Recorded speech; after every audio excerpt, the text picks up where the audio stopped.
मंत्री। आणि यानंतर बातमी आहे काँग्रेस प्रदेशाध्यक्ष हर्षवर्धन सपकाळांनी केलेल्या टीकेची। मुख्यमंत्री देवेंद्र फडणवीसांमध्ये औरंगजेबाचा आत्मा जाऊन बसलाय अशी टीका हर्षवर्धन सपकाळ यांनी केली आहे। फडणवीसांनीही लोकशाहीला फाशी दिल्याचंही सपकाळ यांनी म्हटलंय। तर सपकाळांच्या टीकेला भाजपनेही प्रत्युत्तर दिलंय।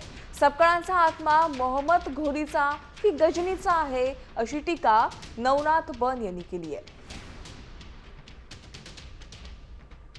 औरंगजेब यांनी प्राण ज्या जिल्ह्यामध्ये सोडले त्या प्राणाचं भूत औरंगजेबाचं भूत आणि तो औरंगजेबाचा आत्मा हा देवेंद्र फडणवीसांमध्ये जाऊन बसलाय हा देखील आरोप या निमित्ताने मी करतोय।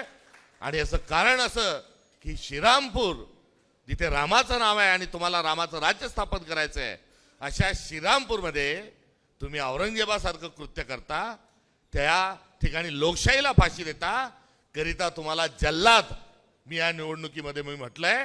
काँग्रेसचे अध्यक्ष हर्षवर्धन सपकाळ यांचा आत्मा मोहम्मद घोरीचा आहे का गजनीचा आहे?